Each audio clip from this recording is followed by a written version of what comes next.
seja bem-vindo ao canal Resumo de Odonto. Que bom que você chegou até aqui ao nosso canal, ficamos felizes em tê-los aqui. Obrigada por nos escolher. A partir desse vídeo, nós iremos iniciar uma nova playlist aqui no canal, falando sobre os materiais obturadores que são utilizados na endodontia de dentes descidos. Então, se você gostar desse vídeo, não esquece de se inscrever aqui no canal e deixar o like, porque isso vai fazer com que o YouTube entenda que esse vídeo é importante e recomende para outras pessoas. Então, vamos falar a partir de agora sobre o hidróxido de cálcio.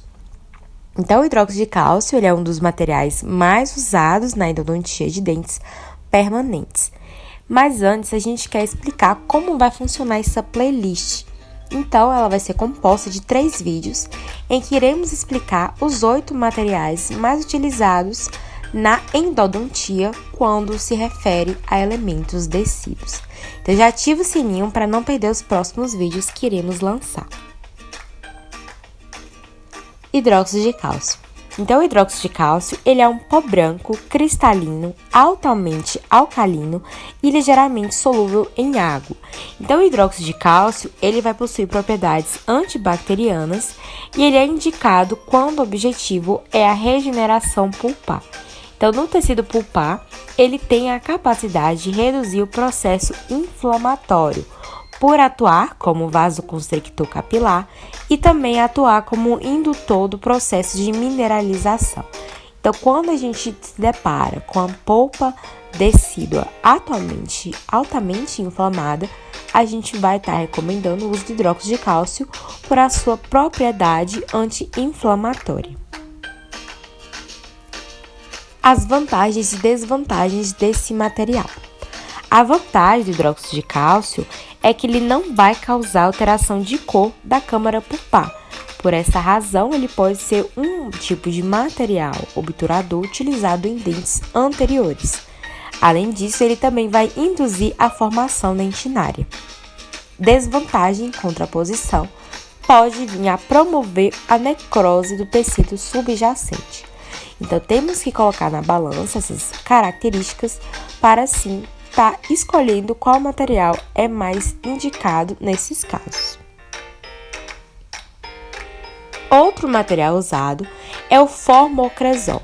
O formocresol ele é composto por 19% de formaldeído, cresol a 35%, glicerina a 15% e água destilada. Ele tem o objetivo de minimizar os efeitos adversos e, com isso, propôs a diluição de sua fórmula empregando uma parte de formocresol, acrescentando 3 partes de glicerina e 1 parte de água destilada. Então, o uso do formocresol ele é de 1 para 5 e ele apresenta o mesmo grau de fixação tecidual e também vai possibilitar que a recuperação dos tecidos seja mais rápida. Então, por isso que esse medicamento ele é diluído e ele é composto tanto de formaldeído quanto cresol, glicerina e água destilada. Quais são as propriedades desse material? O formaldeído ele vai trazer uma ação bactericida, o cresol uma ação antisséptica e a glicerina é um veículo para o medicamento. Então, a técnica ela é uma alternativa eficaz, salientando a importância da preservação do elemento dentário. Então, por isso, nós devemos saber que a maioria dos casos de insucesso da endodontia, ela vai acontecer no período de 6 meses após a terapia.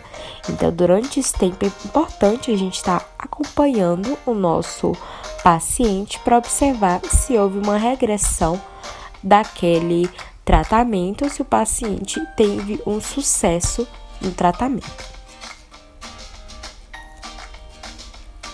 Uma coisa muito importante que a gente trouxe para vocês, que a gente leu em um artigo, é que depois da aplicação do formocresol diluído sobre a polpa, observou-se 4 camadas.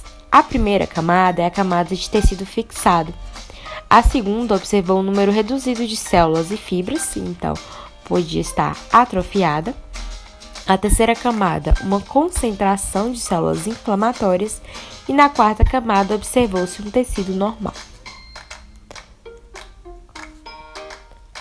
E por fim, a gente vai falar também sobre o gluteraldeído. O gluteraldeído, clinicamente, as porcentagens do sucesso de hipopotomias com esse material não são melhores do que as obtidas com o formocresol, porém, quanto à concentração e o tempo de permanência deste medicamento sobre a polpa, ainda existem algumas controvérsias.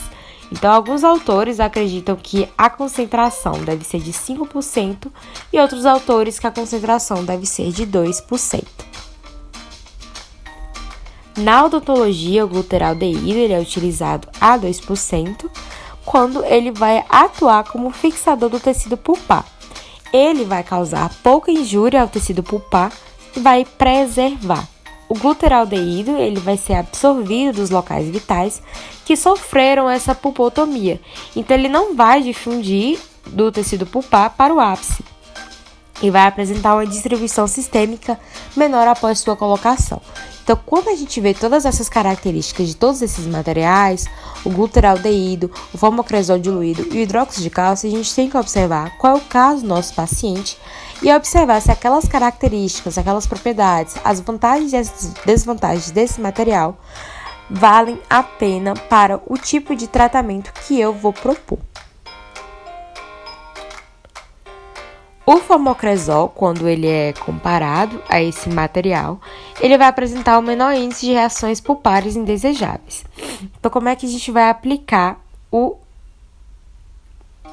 gluteraldeído? A gente vai aplicar utilizando uma bolinha de algodão estéril e uma pinça clínica. Depois, a gente vai aplicar o material por um período de 5 minutos. As vantagens e as desvantagens desse material. Vantagens: ele vai possuir a capacidade de fixar os tecidos superficialmente por ele ter uma penetração limitada. Então, ele vai manter a vitalidade do tecido pulpar, porém aumenta a dureza.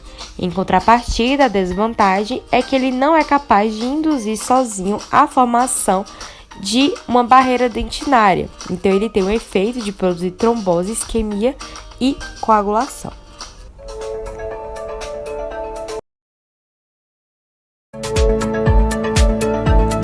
Então, essa foi a nossa aula. Espero muito que vocês tenham entendido. Qualquer dúvida, deixe aí nos comentários ou mande pra gente através do nosso Instagram, @canalresumosdeodonto. Não esquece de ativar o sininho e valeu!